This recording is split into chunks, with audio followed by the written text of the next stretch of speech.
अगर 3 महीने तुम अपनी दुकान ना खोलो, क्या तुम्हारे घर में पैसे आएंगे? अच्छा। मैं अपनी शॉप के ही काम से मैं सहारनपुर जा रहा था। राइट। तो पैसे होते नहीं थे, तो जनरल बोगी में हम ट्रेवल किया करते थे। तो अचानक मुझे याद है कि मेरठ के आसपास कोई आर्मी से रिटायर्ड सज्जन मेरी बोगी में आए, मेरे बिल्कुल सामने बैठ गए। अच्छा। उन्होंने मुझसे, जैसे होता है ना कि आप किसी से भी मिल रहे हैं, तो उन्होंने मुझसे नाम पूछा। मैंने कहा अंकल जी मेरा नाम ये है। उन्होंने कहा बेटा, मेरे कंधे पे हाथ रखते हुए पूछा कि बेटा आप क्या करते हो? तो बुजुर्ग से थे, लगभग 70 साल की एज होगी। अच्छा।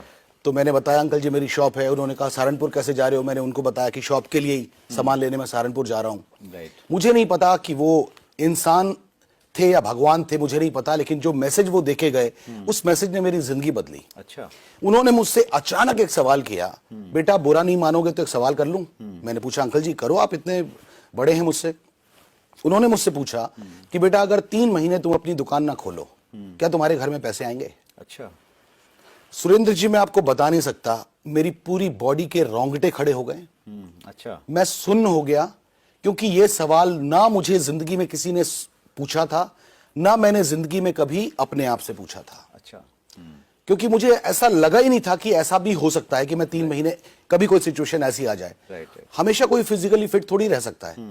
उन्होंने कहा कि बेटा जिंदगी में अगर कोई काम ऐसा मिले जिसमें तुम्हें ऐसी इनकम के सोर्स नजर आए जिसमें तुम फिजिकली प्रेजेंट अगर नहीं भी हो तो भी तुम्हारे घर में पैसे आएंगे, तो बेटा ऐसा काम करना जरूर। अच्छा।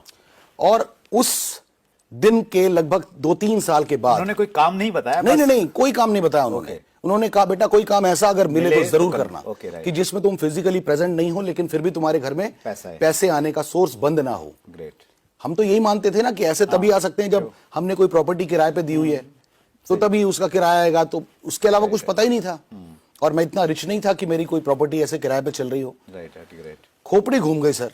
राइट। और उसके लगभग 2.5-3 साल के बाद अचानक मुझे नेटवर्क मार्केटिंग इंडस्ट्री को देखने का मौका मिला। अच्छा। समझने का मौका मिला, और मुझे याद आया कि ये बिल्कुल वही चीज है कि कुछ दिनों के बाद या कुछ महीनों के बाद या कुछ सालों के बाद ऐसा दिन आ सकता है कि मैं कुछ नहीं कर रहा हूंगा और तब भी मुझे पैसे आएंगे। अच्छा। इसीलिए मैंने पागलों की तरह, मुझे किसी ने फोर्स नहीं किया था कि आप इस इंडस्ट्री को जबरदस्ती ज्वाइन करो, मुझे किसी ने फोर्स नहीं किया था। मुझे उन अंकल जी की बात याद आई और मैंने खुद अपने आप को झोंक दिया, क्योंकि मुझे रास्ता मिल गया था कि यहाँ पे पैसिव इनकम, मुझे पता ही नहीं थी सर कि पैसिव इनकम नाम की कोई चीज होती है। Yes yes. तो इस तरीके से मेरा, आपकी कहानी मेरे से बहुत रिलेट करती है सर।